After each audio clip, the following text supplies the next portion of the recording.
ಯಾವುದೋ ಎಲೆ ಆಗಿರ್ಬೋದು, ಕುಡಿತೊಂದು ಯಾವುದೋ ಕೃಷಿ ಉತ್ಪನ್ನಗಳನ್ನು ತಂದು ಒಂದು ಮಾರಾಟ ಮಾಡತಕ್ಕಂತ ಒಂದು ಈ ಮಳಿಗೆ ಇದು.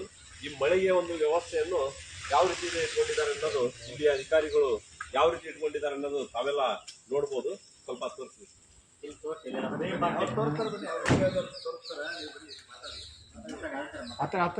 ಹತ್ರ ಇರಿ, ವಿಡಿಯೋ ಹತ್ರ ಮಾತಾಡ್ತೀರಿ, ಸೌಂಡ್ ಬರ್ಲಿ. ಹೇಳಿ. ಇಂದು ಅಂಗಡಿ ಆಗಿದೆ, ರೆಸ್ಟೋರೆಂಟ್ ಬಾರ್ ಆಗಿದೆ. ಇಂದು ವ್ಯವಸಾಯ ಎಂಬುದು ಏನಾಗಿದೆ ಅಂತಂದ್ರೆ, ನೀನು ಸಾಯ ನಾನು ಸಾಯ ಮನ್ಮಂದೆಲ್ಲ ಸಾಯ ಅನ್ನೋ ಪರಿಸ್ಥಿತಿಗೆ ಈ ಅಧಿಕಾರಿಗಳೇ ಕಾರಣ ಆಗಿರ್ಬೋದು ಅಂತಂದು ಈ ಸಂದರ್ಭದಲ್ಲಿ ನಾನು ಹೇಳಕ್ ಇಚ್ಛೆ ಪಡ್ತೇನೆ.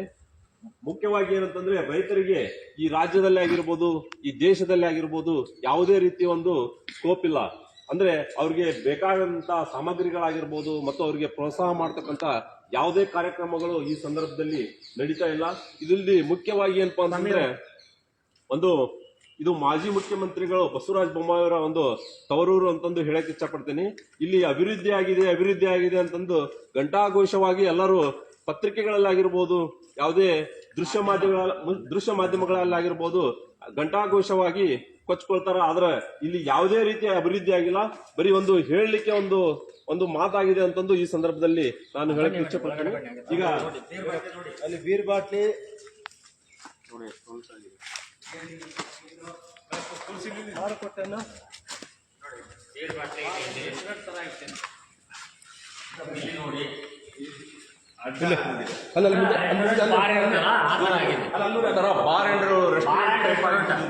ಇದು ಅನೈತಿಕ ಚಟುವಟಿಕೆಗಳು ನಡೀಬಹುದು.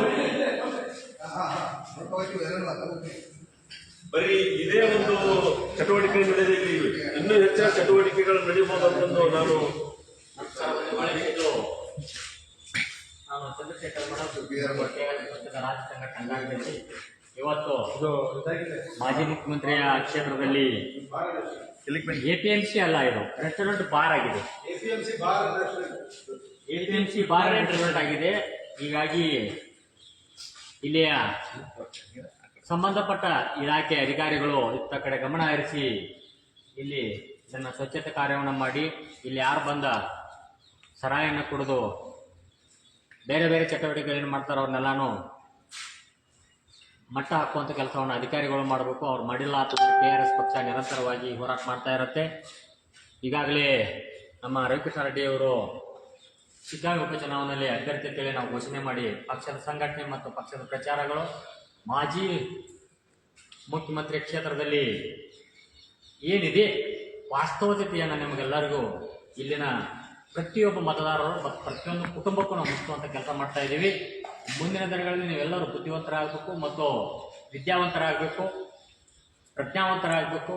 ಒಳ್ಳೆಯವರು ಮತ್ತು ಕೆಟ್ಟವರು ಯಾರೇ ನಾವು ಮತ ಕೊಡೋದ್ರ ಮುಖಾಂತರ ನಮ್ಮ ಶಿಗ್ಗಾಂವಿ ಮತಕ್ಷೇತ್ರ ಇಡೀ ಕರ್ನಾಟಕ ರಾಜ್ಯದಲ್ಲಿ ಡೆವಲಪ್ಮೆಂಟ್ ಆಗುತ್ತೆ ಅನ್ನೋದೊಂದು ನೀವು ತಿಳ್ಕೊಂಡು KRS ಪಕ್ಷವನ್ನು ಬೆಂಬಲಿಸಬೇಕಂತೇಳಿ ನಾನು ಕೇಳ್ಕೊಳ್ತಾ ಇದ್ದೀನಿ.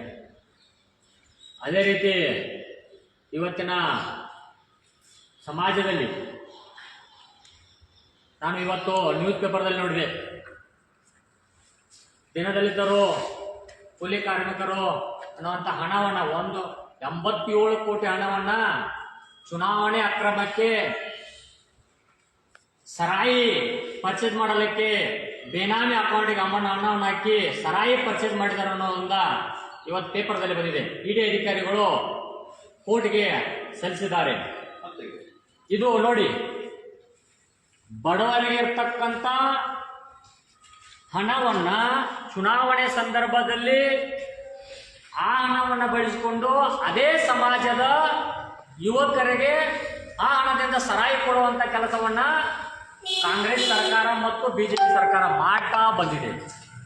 ನೀವೆಲ್ಲರೂ ಎಚ್ಚರಿಕೊಂಡು KRS ಪಕ್ಷವನ್ನು ಬೆಂಬಲಿಸಿ ಅಂತ ಹೇಳ್ತಾ ನನ್ನ ಮಾತುಗಳನ್ನು ಮುಗಿಸಿ, ನಮ್ಮ ಕಾರ್ಯದರ್ಶಿಯಾದ ಧರ್ಮಣ್ಣ ಬೆಂದಲಿಗೆಯವರು ಇಲ್ಲಿಯ ವಾಸ್ತವಿಕತೆಯನ್ನ ಲೆಟರ್ ಮುಖಾಂತರ ಇಲ್ಲಿ ಆಡಳಿತ ಮಂಡಳಿಯನ್ನ ಕೊಡುವಂತ ಕೆಲಸವನ್ನು ನಾವು ಮಾಡ್ತೀವಿ ಅಂತ ಹೇಳ್ತಾ ಸರ್ ನೀವು ಮಾತಾಡೋಣ ಬನ್ನಿ. ಹಾಗೆ ಬಂಧುಗಳ ನೀವೆಲ್ಲ ನೋಡ್ತಾ ಇರುವಂಥದ್ದು ನಮ್ಮ ಮಠದ ಹೇಳಿದ್ರು. ಅವರು ಏನು ಭಾರತ್ ರೆಸ್ಟೋರೆಂಟ್ ತೆಗೆದಿಟ್ಟಿದ್ದಾರೆ APMC ಅವರು ಅಂತ, ಸರ್ಕಾರವೇ ನೀಚ ಕೆಲಸ ಮಾಡ್ತಾ ಇರ್ಬೇಕಾದ್ರೆ ಯಾವ ರೀತಿ ಸರ್ಕಾರ ಸಾರ್ವಜನಿಕರ ಹಣವನ್ನ ಸರಾಯಿ ಖರೀದಿಗೆ ಬಳಸುತ್ತೆ ಅಂದ್ರೆ ಅಷ್ಟು ಕೆಟ್ಟ ಪರಿಸ್ಥಿತಿ ರಾಜ್ಯದಲ್ಲಿ ದೇಶದಲ್ಲಿ ಉಂಟಾಗಿದೆ. ಏನು ದೀನದಲಿತರಿಗೆ ಕೊಡಬೇಕಾಗಿರುವಂತಹ ಸೌಕರ್ಯಗಳನ್ನ ಕೊಡಬೇಕಾಗಿತ್ತು, ಆ ಕೊಡೋದನ್ನ ಬಿಟ್ಟು ದೀನದಲಿತರ ಉದ್ಧಾರಕ್ಕೆ ಅಂತ ಇಟ್ಟಿರುವಂತಹ ಹಣವನ್ನ ಅವರ ದಮನಕಾರಿ ಚಟುವಟಿಕೆಗೆ ಬಳಸ್ತಾ ಇದ್ದಾರೆ ಅಂದ್ರೆ ಅರ್ಥ ಮಾಡ್ಕೊಳ್ಳಿ. ಎಲ್ಲಿ ಅನ್ನ ಆಹಾರಗಳನ್ನ ಕೊಡಬೇಕಾಗಿತ್ತೋ ಆದ್ರೆ ವಿಷ ಉಣಿಸುವಂತಹ ಕೆಲಸವನ್ನ ಸರ್ಕಾರಗಳು ಮಾಡ್ತಾ ಇದ್ದಾವೆ. ಇದು ಯಾವುದೇ ರಾಜ್ಯಕ್ಕೆ ಕರ್ನಾಟಕದಿಂದ ಹಣವನ್ನ ತೆಗೆದುಕೊಂಡು ಹೋಗಿ ಅದನ್ನ ಪಕ್ಕದ ರಾಜ್ಯ ತೆಲಂಗಾಣದಲ್ಲಿ ಅಲ್ಲಿರುವಂತಹ ಸಮಾಜದ ಜನಗಳನ್ನ ಹಾಳು ಮಾಡೋದಕ್ಕೆ ಬಳಸ್ತಾರೆ ಅಂದ್ರೆ ಇಡೀ ರಾಜ್ಯದಲ್ಲಿ ದೇಶದಲ್ಲಿ ಯಾವ ರೀತಿ ವ್ಯವಸ್ಥೆ ಕಟ್ಟಿದ್ದಾರೆ ಇವರು ಅನ್ನೋದನ್ನ ಪ್ರಶ್ನೆ ಮಾಡಬೇಕಾಗಿದೆ. ನಾವು ಇದುವರೆಗೆ ಏನು ಒಂದು ಸಮೂಹ ಒಳ್ಳೆ ವಿಚಾರಗಳಿಗೆ ಮಣೆ ಹಾಕದೇನೆ ಇರುವಂತ ಕಾಲದಲ್ಲಿ ಯುವಕರೇ ಕಟ್ಟಿರುವಂತಹ ಈ ಕರ್ನಾಟಕ ರಾಷ್ಟ್ರ ಸಮಿತಿ ಪಕ್ಷ ಇವತ್ತು ರಾಜ್ಯಾದ್ಯಂತ ಕೆಲಸ ಮಾಡ್ತಾ ಇದೆ. ಒಳ್ಳೆ ಜನ ಉತ್ತಮ ವಿಚಾರಗಳನ್ನ ಇಟ್ಕೊಂಡು ಬರಬೇಕು. ನಾವು ಸಮಾಜ ಎಲ್ಲ ಸೇರಿ ಕೆಲಸಗಳನ್ನ ಮಾಡಬೇಕು. ಆಗ ಮಾತ್ರ ಅದು ಸಾಧ್ಯ ಆಗುತ್ತೆ. ದಯವಿಟ್ಟು ಜನ ಅರ್ಥ ಮಾಡ್ಕೋಬೇಕು. ನಾವು ಭಾಷಣ ಮಾಡ್ತೀವಿ, ಅಂಬೇಡ್ಕರ್ ವಿಚಾರಗಳನ್ನ ಹೇಳ್ತೀವಿ. ಅಂಬೇಡ್ಕರ್ ವಿಚಾರ ಹೇಳಿದ್ರೆ ಅಂಬೇಡ್ಕರ್ ಹೇಳಿದಾರ ಈ ರೀತಿ ಮಾಡಿ ಅಂತ ಹೇಳಿದ್ರ? ಅಂಬೇಡ್ಕರ್ ಅವರು ಹೇಳಿದ್ದೇನು? ಶಿಕ್ಷಣವನ್ನ ಕೊಡಿ, ಆಗಿರಿ. ಆದ್ರೆ ಇವತ್ತು ಪ್ರತಿಮೆಗಳನ್ನ ಮಾಡ್ತಾ ಇದ್ದಾರೆ ವಿನಃ ಅವರ ವಿಚಾರಧಾರೆಗಳನ್ನ ಯಾರು ಮೈಗೂಡಿಸ್ಕೊಳ್ತಾ ಇಲ್ಲ. ಗ್ರಾಮಗಳಲ್ಲಿ ಪ್ರತಿಮೆ ಮಾಡೋದು ಯಾಕೆ ಕಾಂಕ್ರೀಟ್ ಪ್ರತಿಮೆಗಳು ಮಾಡ್ತಾರೆ ಅಂದ್ರೆ ಅದರಿಂದ ಲಾಭ ಬರುತ್ತೆ ಅನ್ನುವಂತ ಕಾರಣಕ್ಕಾಗಿಯೇ ವಿನಃ ಬೇರೆ ಏನು ಅವ್ರ ಮೇಲೆ ಭಕ್ತಿ ಗೌರವ ಅನ್ನುವಂತಹ ವಿಚಾರಕ್ಕೆ ಏನು ಮಾಡ್ತಾ ಇಲ್ಲ. ಇವತ್ತು ಕಾಂಕ್ರೀಟ್ ಅನ್ನ ಬಳಸಿದ್ರೆ ಆ ಕಾಂಕ್ರೀಟ್ ಅಲ್ಲಿ ಸಿಮೆಂಟು, ಜಲ್ಲಿಕಲ್ಲು, ಮರಳು ಬಳಸಿದಾಗ ಹಣ ಬರುತ್ತೆ ಅನ್ನುವಂತ ಕಾರಣಕ್ಕೆ ಉದ್ದೇಶಪೂರ್ವಕವಾಗಿ ಇವತ್ತು ವ್ಯವಸ್ಥೆನ ಕೆಡಿಸ್ತಾ ಇದ್ದಾರೆ. ಇದು ನಾಡು ಒಳ್ಳೇದಲ್ಲ. ಮುಂದಿನ ಭವಿಷ್ಯದ ಕನ್ನಡ ನಾಡಿಗಂತೂ ಒಳ್ಳೇದೇ ಅಲ್ಲ ಅಂತ ಹೇಳ್ತಾ ಈ ರಾಜ್ಯದ ಜನ ಎಚ್ಚೆತ್ಕೋಬೇಕಾಗಿದೆ. ಸಮಿತಿ ಎಲ್ಲಿ ನೋಡಿದ್ರು ಸಿಮೆಂಟು, ಕಾಂಕ್ರೀಟು ಬಳಸೋದು, ಅದಕ್ಕೆ ಖರ್ಚು ಹಾಕೋದು. ಒಂದು ರೂಪಾಯಿ ಖರ್ಚಿಗೆ 10 ರೂಪಾಯಿ ಹಾಕುವಂಥದ್ದು. ಆ 10 ರೂಪಾಯಿನಲ್ಲಿ 50 ಪೈಸೆದು ಕೂಡ ಕೆಲಸ ಮಾಡೋದಿಲ್ಲ. ಇದು ಇವತ್ತಿನ ಪರಿಸ್ಥಿತಿ, ರಾಜ್ಯದಾಗ್ಲಿ ದೇಶದ್ದಾಗ್ಲಿ. ಜನ ಚುನಾವಣೆ ಬಂದಾಗ ಈ ರೀತಿ ಹಣ ಹೆಂಡ ಹಂಚೋದ್ರ ಮೂಲಕ ಜನಗಳ ಭವಿಷ್ಯವನ್ನ ಹಾಳು ಮಾಡೋದು. ಅವ್ರು ಏನಾಗಿರ್ಬೇಕು, ತಮ್ಮ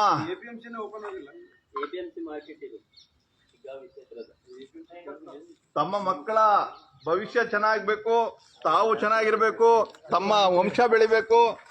ಆ ತಮ್ಮ ವಂಶವನ್ನ ಬೆಳೆಸ್ಕೊಳ್ಳೋದಕ್ಕೆ ಇನ್ನೊಬ್ರು ಮಕ್ಕಳ ಭವಿಷ್ಯವನ್ನ ಹಾಳು ಮಾಡುವಂತಹ ಪರಿಸ್ಥಿತಿ ಈ ರಾಜಕಾರಣಿಗಳು ಮಾಡ್ತಾ ಇದ್ದಾರೆ. ದಯವಿಟ್ಟು ಇದೇ ರೀತಿ ಮುಂದುವರೆದ್ರೆ ಸಮಾಜನೂ ಉಳಿಯೋದಿಲ್ಲ, ನಾಡು ಉಳಿಯೋದಿಲ್ಲ.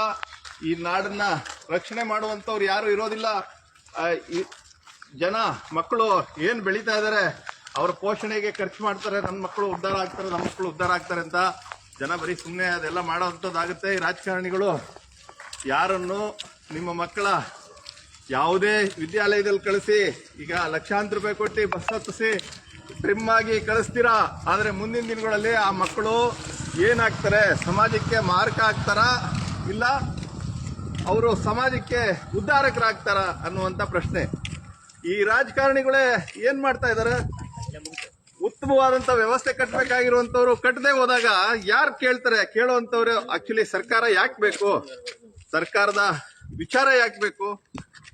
ಇವೆಲ್ಲ ತಿರುಮುರು ಆಗಿದೆ. ಏನ್ ಮಾಡ್ಬೇಕಾಗಿತ್ತು, ಇವತ್ತು ವ್ಯವಸ್ಥೆಯನ್ನ ಕಟ್ಟುವಂತಹ ಜನ ಯಾರಿದ್ರು ಅವರು ವ್ಯವಸ್ಥೆಯನ್ನ ಹಾಳು ಮಾಡೋದಕ್ಕೆ ನಿಂತ್ರೆ ಅದು ನಾಡಿಗೆ ಒಳ್ಳೇದಾ ಅನ್ನುವಂಥ ಪ್ರಶ್ನೆ. ದಯಮಾಡಿ ಬಂಧುಗಳಲ್ಲಿ ಕೇಳ್ಕೊಳ್ಳೋದಿಷ್ಟೇ, ವಿನಮ್ರತೆಯಿಂದ ನಾವು ಯಾಕೆ ಮಾತಾಡ್ತಾ ಇದೀವಿ ಅಂದ್ರೆ ಜನಗಳು ಅರ್ಥ ಮಾಡ್ಕೊಳ್ಳಿ.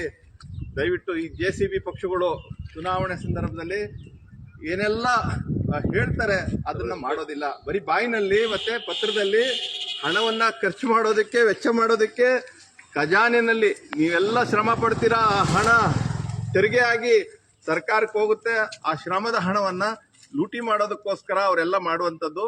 ಉದಾಹರಣೆಗೆ ಇವತ್ತು ನಡೆದಿರುವಂಥದ್ದು ರಾಜ್ಯದ ಏನ್ ಖಜಾನೆಗಳಲ್ಲಿ ಭ್ರಷ್ಟಾಚಾರ ನಡೆದಿದೆ ಅದು ಉದಾಹರಣೆಗೆ ತಗೊಳ್ಳಿ. ದಯವಿಟ್ಟು ಯಾವುದೇ ಸಮಾಜ ಆ ಸಮಾಜ ನಾನು, ಈ ಸಮಾಜ ನಾನು, ನನ್ನ ಸಮುದಾಯಕ್ಕೆ ಯಾವ ಸಮುದಾಯ ಉದ್ಧಾರ ಆಗಲ್ಲ ರೀ. ಇದು ಸತ್ಯದ ಮಾತು. ಇಲ್ಲಿ ಯಾವ ಸಮುದಾಯವನ್ನ ಈ JCB ಪಕ್ಷಗಳು ನಿಜವಾಗ್ಲೂ ಉದ್ಧಾರ ಮಾಡೋದಿಲ್ಲ. ಕತೆ ಹೇಳ್ತಾರೆ, ನಾ ಹಿಂದ ಇದ್ದೀನಿ, ನಾನು ಹಿಂದುಳಿದವನ್ ಇದ್ದೀನಿ, ನಾನು ಮುಸಲ್ಮಾನ ಇದ್ದೀನಿ, ನಾನು ಲಿಂಗಾಯತ ಇದ್ದೀನಿ, ನಾನು ಕುರ್ಬಾ ಇದ್ದೀನಿ.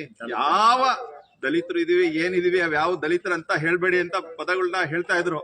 ಯಾವ ಪರಿಶಿಷ್ಟ ಜಾತಿ ಇರ್ಬೋದು, ಪರಿಶಿಷ್ಟ ಪಂಗಡಗಳಿರ್ಬೋದು, ಯಾವುದು ಉದ್ಧಾರ ಮಾಡೋಲ್ಲ. ಪರಿಶಿಷ್ಟ ಪಂಗಡಗಳ, ಪರಿಶಿಷ್ಟ ಜಾತಿಯ ಉದ್ಧಾರಕ್ಕಾಗಿ ಇಟ್ಟಿರುವಂತ ಹಣವನ್ನ ಅವರ ದಮನ ಮಾಡೋದಿಕ್ಕೆ, ಅವರ ನಿರ್ಮೂಲನೆ ಮಾಡೋದಿಕ್ಕೆ ಹಣ ಉಪಯೋಗ ಆಗ್ತಾ ಇದೆ. ಇದು ಸತ್ಯ. ವಿಷವನ್ನ ಕುಡಿಸಿ ಅವ್ರನ್ನ ಹಾಳು ಮಾಡೋದಿಕ್ಕೆ ಕಾರ್ಖಾನೆಗಳನ್ನ ತೆಗೆದಿಟ್ಟಿದ್ದಾರೆ. ಆ ಕಾರ್ಖಾನೆಗಳಲ್ಲಿ ಶರಾಯಿ ಅನ್ನುವಂತಹ ವಿಷ ತಯಾರಾಗ್ತಾ ಇದೆ. ಆ ವಿಷವನ್ನ ಕುಡಿಸ್ತಾರೆ ಚುನಾವಣೆಗಳಲ್ಲಿ, ಅವ್ರ ಮತ ಬ್ಯಾಂಕ್ಗಳನ್ನಾಗಿ ಮಾಡ್ಕೊಳ್ಳೋದಿಕ್ಕೆ. ಆ ವಿಷ ಕುಡಿದು ಮಕ್ಕಳು ಹಾಳಾಗ್ತಾರೆ, ಈ ನಾಡು ಮುಳುಗೋಗುತ್ತೆ. ಇಷ್ಟೇ ವಿಚಾರ. ಇನ್ ಬೇರೆ ಮಾತಾಡೋದಕ್ಕೆ ಬೇರೆ ಪದಗಳೇ ಬರೋದಿಲ್ಲ. ಇವ್ರು ಮಾಡ್ತಾ ಇರೋ ಕೆಲಸ ಇಷ್ಟು ನೀಚ, ಕೆಟ್ಟ ಕೆಲಸ, ನೀಚ ಕೆಲಸ, ದುಷ್ಟರ ಕೆಲಸ ಇದು. ರಾಕ್ಷಸರೇ ಆದ್ರೂ, ಹಿಂದೆ ರಾಕ್ಷಸರಾದ್ರೂ ಒಂದ್ ರೀತಿ ಅವ್ರಾಗ ಒಂದ್ ಸ್ವಲ್ಪ ತಮ್ಮದೇ ಆದ ರಾಕ್ಷಸರು ಅಂತ ನಾವು ರಾವಣನ ಹೇಳ್ತೀವಿ. ಆದ್ರೆ ರಾವಣ ತನ್ನ ರಾಜ್ಯವನ್ನ ಎಷ್ಟು ಸಮೃದ್ಧಿಯಾಗಿ ಇಟ್ಟುಕೊಂಡಿದ್ದ, ಹೇಗೆ ತನ್ನ ಜನಗಳನ್ನ ಸಾಕ್ತಾ ಇದ್ದ ಅನ್ನುವಂಥದ್ದು ಆತನಿಗೆ ಅವತ್ತಿನ ವಿಚಾರಗಳನ್ನ ತಿಳ್ಕೊಂಡ್ರೆ ಗೊತ್ತು. ಆದ್ರೆ ಅದಕ್ಕಿಂತ ಕೆಟ್ಟ ಮನಸ್ಥಿತಿಯ ಈ ರಾಜಕಾರಣಿಗಳು, ಭ್ರಷ್ಟ ರಾಜಕಾರಣಿಗಳು ಈ ನಾಡನ್ನ ಆಳ್ತಾ ಇದಾರೆ. ಸಿದ್ದರಾಮಯ್ಯ ಇರ್ಬೋದು, ರಾಮನ ಹೆಸರು ಇಟ್ಕೊಂಡಿದೀನಿ, ನನ್ನ ಹೆಸರಲ್ಲೇ ರಾಮ ಇದ್ದಾನೆ ಅಂತಾರೆ. ಆದ್ರೆ ಅವ್ರು ರಾಮನ್ ಕೆಲಸ ಖಂಡಿತವಾಗ್ಲೂ ಮಾಡ್ತಾ ಇಲ್ಲ, ಅರಾಮನ ಕೆಲಸ ಮಾಡ್ತಾ ಇದಾರೆ. ಅರಾಮ ಅಂತ ಅರಾಮಿ ಕೆಲಸ ಮಾಡ್ತಾ ಇದಾರೆ. ಉತ್ತರ ಕರ್ನಾಟಕ ಬದಲು ಹರಾಮಿ.